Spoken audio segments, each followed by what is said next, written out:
Hello BookTube, hello friends, welcome to Lizzie Faye Loves Books. I'm Elizabeth, and in this video I'd like to show you some more of the books that I have acquired since the beginning of the year. Now I did do a January book haul, but as I said then, that was just the general fiction, literary fiction, stuff that didn't fit in the major categories of books that I generally like to purchase, and that would be Christian fiction, and romance, and cozy mysteries, and then this video, middle grade. So I am going to show you the middle grade books that I have acquired since January, and I have continued to add to all my other piles, so I'll probably just kind of do some revolving book hauls as we go along through the year, and as I accumulate enough to be able to film more book hauls for each category, then I will. But the only one that I haven't done yet for this year is Cozy Mysteries, and I decided I would go ahead and save that for March. Originally, I thought I would save the middle grade books for March because, as you know, we have Middle Grade March coming up very soon for the month of March, but because I also have March Mystery Madness coming up very soon, I really would like to keep March where I can just focus on mysteries during that month. And so I thought, why not just go ahead and get this book haul done? Because some of you might be thinking about what you want to read for Middle Grade March. And then also there's Middle Grade May, which will be coming up a little later in the year. That's a book, a readathon that I've been involved in for several years now. So there's plenty of opportunities and motivation to read middle grade books with the BookTube community over the next couple of months. So let's just show you what I got. Now, some of these I'm going to be keeping, and eventually after I read them, I can pass them on to other people, Little Free Library or whatever. And then some of these are earmarked for Book Bowl prizes. Book Bowl is an event that the librarian at my daughter's former middle school hosts each year, and that is usually in late March. So I had some set aside already, but anytime I'm at a library book sale and I find them, like former Sunshine State books, in really good shape, I like to get those and use those for prizes. There's 4 to a team at Book Bowl, and I like to be able to give prizes to at least the top 3 teams and possibly, you know, another team or 2, whatever. I like to have enough to give it to, you know, to give a book to the kids that I feel have earned one. So that's what the last group will be for. So let's just get started. What I have, first of all, are a few classics and vintagey kind of books, and then I've got some Newbery winners, and so let's just show you what I got. This is probably the oldest book. Well, it's the oldest edition that I have. I got this at a flea market bookstore recently, not the flea market bookstore that I go to quite often that is run by a friend of mine. This is one that I just learned about that only opened a few months ago at a different flea market, and this was $2. It's 5 Little Peppers and How They Grow. Isn't this a beautiful copy? And I don't know anything about 5 Little Peppers. I looked it up, and there's apparently 12 books in the series. Who knew? But this is from 1955, and there are some really nice illustrations, and it's just a really nice book. It's in excellent condition. I have a few of these Whitman hardcovers of other books on my shelves, and I can tell you, if you don't take care of them, they can really wear out quickly. The covers can come loose pretty easily, and this is just in excellent condition. So I'm excited that I found that. And then I have a newer edition of Peter Pan by J.M. Barrie. Now, we were having a conversation at work last night about this, and somebody was telling me, one of my coworkers, that this was actually a play first, and then the novel was adapted from that. I didn't know that. And then I picked up a Nancy Drew book. I mainly got this one because this is the one that's set in Amish country, or it has some Amish characters in it. It's The Witch Tree Symbol, number 33. And I read this a couple of years ago when Sarah and I first started doing the Amish in April readathon. So I thought it'd be kind of fun to have that one on hand, just to show it. And, you know, when we're talking about the readathon later in April, you know, I'll just remind you guys, hey, you can read a Nancy Drew book, and it counts for Amish in April. Then one of my most exciting finds is a hardcover of the first Penderwick's book. I have a softcover edition on my shelves, and then I've got a couple of hardcovers of other books in the series, but I didn't have my own hardcover book, so I'm going to replace this and take the soft cover off my shelf and keep the hardcover.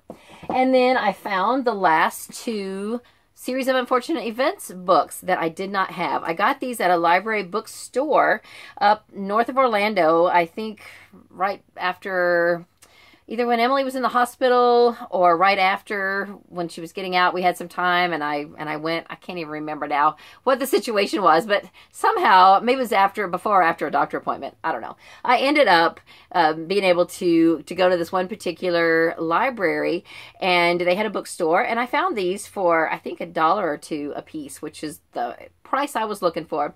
So I have book number 9, The Carnivorous Carnival, and book number 10, The Grim Grotto. So now I have the complete set, and I'm currently reading book 3. In fact, we had a fun conversation about that series last night at work. I was reading book 3 at work, and a couple of different people saw me with it, and we got to talking about the Netflix series, which I haven't seen yet. I'm going to finish reading the books first, versus the Jim Carrey movie and all of that. So it was a fun conversation. Then I have a book by Eleanor Estes that I have not read. Well, actually, I haven't read anything by her, but I already owned a copy of Ginger Pie, which is a Newbery winner. And this one is the same author. It's called The Moffats. I don't know anything about it, but the cover looks cute, and I recognize the author. Then I do have a copy of this one by the same author, The 100 Dresses. This is a Newbery Honor book. And so this copy will go in the little free library. I don't know anything about that, but I recognize the author. Then I got this from the Little Free Library that's downtown, The Fake Mustache by Tom Engelberger. I've read this before. It's cute. Tom Engelberger wrote the Origami Yoda series, and he's got a real fun sense of humor. And I got a couple of Andrew Clement's books. One I've read, one I haven't. The one I've read will go straight to the Little Free Library. I think this is a fantastic book, and I love to share his work with other kids or people. You know, it doesn't have to be kids. Adults can enjoy these too, because I've read all the Andrew Clements that I've read has been in my adulthood, and they're really great. This one I have not read, so I'm going to read it first before I share it with someone. This is called About Average, and I don't know anything about it, but I have really enjoyed all of his works. In fact, if you haven't read any Andrew Clements, I would recommend Frindle. That is my favorite book by him. It's about a boy who decides to make up a word and how he then makes it real and gets it in the dictionary and all that stuff. It's really, really good. So then I have a Kate DiCamillo book that I have not heard of. Apparently it's a series. Mercy Watson is the series. This one's called Princess in Disguise. It looks so cute. The illustrator is Chris Van Dusen, and I just saw it there and thought, oh, that looks cute. And I don't know anything about it. This series was published between 2005 and 2009. These are emerging reader chapter books, so they're kind of a cross between a chapter book and a story picture book. Lots of pictures, but yet a little more words on the page than your average storybook. And so this just looks really cute. I will read that before I pass it on. I picked up this little house book because I could not remember which one my mother-in-law still needs. She said she wanted to collect the whole series, and I could not remember which one she didn't have. This is not it. So this can go in the Little Free Library as well. The Long Winter by Laura Ingalls Wilder. The one that she does still need, I think, is These Happy Golden Years. I just didn't have my list with me, and I couldn't remember. Okay, then most of the rest of these are Newbery winners. I didn't have my list with me, and so I just grabbed either ones that I liked the covers of, ones that I maybe wasn't sure if I had or not, or maybe I thought that these were in better condition than the ones I had, you know, that type of thing. So I grabbed this copy of Caddy Woodlawn by Carol Ryrie Brink, and this is a much more beautiful copy than the one I have, but the one I have is a soft cover, and it takes up so much less space on the shelf. I just don't have room for this on my shelf. So I'm going to pass this on to someone else, but this is a really nice hardcover book that I'm really tempted to keep, but I think I'm going to let it go. And then speaking of hardcover books I'm going to let go, on my shelf previously I've had this copy of The Westing Game by Ellen Raskin. It is so tall it won't even stand up on the shelf where I have my other Newbery winners. I've been having to lay it across. So I found a shorter copy of The Westing Game, and so I'm going to keep that one and let the tall one go. And then here's a copy of The Whipping Boy, which is one of my very favorite Newbery books. I'm going to go ahead and keep the one that I have on the shelf, but this one, I just got it because I like to share it with kids, with people, anybody. I love this book. It's so good. And I will be passing that on to someone else. And same for this one. I couldn't remember if I had this or not. And the copy I have of It's Like This Cat by Emily Chaney Neville is an older edition. It's in good condition. And I think I would rather keep the older copy. So this one will be also going somewhere, being shared somewhere. And this one I am keeping. I did not own a copy of Strawberry Girl by Lois Linsky. I probably can't fit this on the shelf, but I live in Florida, so this is a Florida story, and of all the Newbery winners, this is the one that I should have, and I have read it, and it's really sweet. I remember really enjoying it. Then I picked, let's see, before I get to my audiobooks, I also grabbed this, Walk Two Moons by Sharon Creech. This will also go in the Little Free Library. And then I have 2 Newbery winners on audio cassette. Yes, I know. If you saw any of my Laurie Ingalls Wilder wrap up, you know I just recently pulled out my cassette player, my boombox, and I listened to Farmer Boy on cassette not too long ago, earlier this month, in fact. So I grabbed these because A, The Whipping Boy is one of my favorite Newbery winners, and this is on cassette. And B, The Midwife's Apprentice, because I wanted to reread this last year or year before, and our library doesn't have it on audio anymore, and I had to reread it in print when I really wanted to just listen to the audio just to refresh myself on the story. So now I've got it, and I can listen to it whenever I want. Then another audiobook that doesn't have anything to do with Newbery winners, but it's an author I recognized. The author is Julie Berry. It's The Amaranth Enchantment. Now, Julie Berry she wrote one of my favorite middle grade books, The Scandalous Sisterhood of Prickwillow Place, which is fantastic. And I have another one on Audible that was an Audible original a couple years ago called Wishes and Wellingtons, and it was also very good. So the chances are good that I will enjoy this, and it's audio CD, so it was at the same library sale where I got these, and that was, I guess, the most recent fill-a-bag sale that I've been to. So I just put all of those in my bag. I ended up going at the end of the second day, so it was fairly picked over at that point. This particular library just does fill-a-bag throughout the whole 3-day sale. So if you wait till the end, you don't get as much to choose from. But I was still able to find a pretty decent amount of books. And in fact, this is where I got a good portion of what I'm showing you today, was at that sale. So then to give away, I also got this for my husband's 2 youngest nieces. They love dinosaurs. This is Dinosaurius by Oceano Travesia. I think that's the publisher. That could be a person's name, but I'm not absolutely sure. And then for school, I got a book of monologues for the theater teacher at Katie's high school. She is getting ready to do The Wiz. In fact, Katie's already been cast in it, and she's a new theater teacher. I was just asking her the other day if she had taught theater before, or if this was her first school. She did teach, I think, English a couple of years prior to this, but she's very young, and this is her first theater teaching assignment, and she's so excited about it.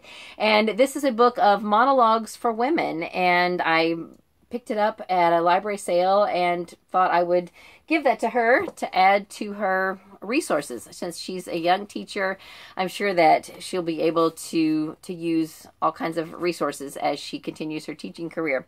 And then I got this for the Little Free Library that's in front of Katie's high school. If you recall, a few weeks ago I did a video about that Little Free Library, and I showed you the books that I had gotten specifically for that Little Free Library. Now, usually if I refer to the Little Free Library, I'm talking about the one that's in our community that's downtown. Eventually, I'm going to put one in front of my house, and I already have a big box of books set aside for that, and I've got everything I need except a post and a bracket to set on the post to attach to the container, which I do have. But I'll show you all of that. I'm sure I'll make a whole big video out of that whenever I finally get my container painted and get the door on it and all of that kind of stuff. But anyway, this is going to go in the high school Little Free Library. It's called Sleeping Freshmen Never Lie. Doesn't that look like it was just made to go in a Little Free Library in front of a high school? It's by David Lubar. I have a couple of his books. He's got an interesting sense of humor. He wrote the weenie books. I have one that's like campfire weenies, and there's some different kinds of weenies. I don't know. But the Campfire Weenie one I read, and I thought, okay, it's okay, but probably not my style. But this looks like it definitely belongs at a high school. So then that's everything from that side of me. Now over here I've got 2 stacks of former Sunshine State books. In other words, these are Sunshine State Young Reader Award finalists. Most of these I have talked about in previous videos. In fact, every year since I started reading this list, I've done a wrap-up video where I've talked about each one on the list. These are going to be prizes for Book Bowl, and I just want to show them to you. If you are curious about any of these, then let me know. I will be happy to refer you to what year these were Sunshine State books. In fact, if I think about it, when I'm editing this video or when I'm uploading it, I will go back and try to find each of the videos where I talked about these books and link those in the description. And that way you can find out my thoughts on them. Or you can also just Google Florida for Media and Education, or Sunshine State books, or SSYRA, that's the initials, and each year there's a list. They have an elementary list, and a middle school list, and a high school list that's called Florida Teen Reads. These books are all from the 6th to 8th grade list. So this is also a former Newbery winner by Kwame Alexander called The Crossover, but this is also a Sunshine State book from, I think, a couple of years ago, and it's written in verse, and I highly recommend it. It is really a good book.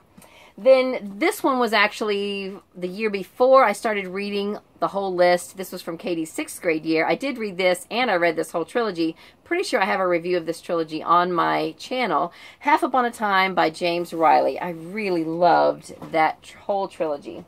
This is another really good book about a boy who is ill. He has cancer, I think. He doesn't want to die in a hospital, so he decides to climb a mountain. It's fantastic. The Honest Truth by Dan Gemeinhart. This is kind of a futuristic, dystopian sort of a story about it takes place in Oklahoma, actually, which is where I grew up. It's called Eye of the Storm by Kate Messner. So you can see the tornado there on the front.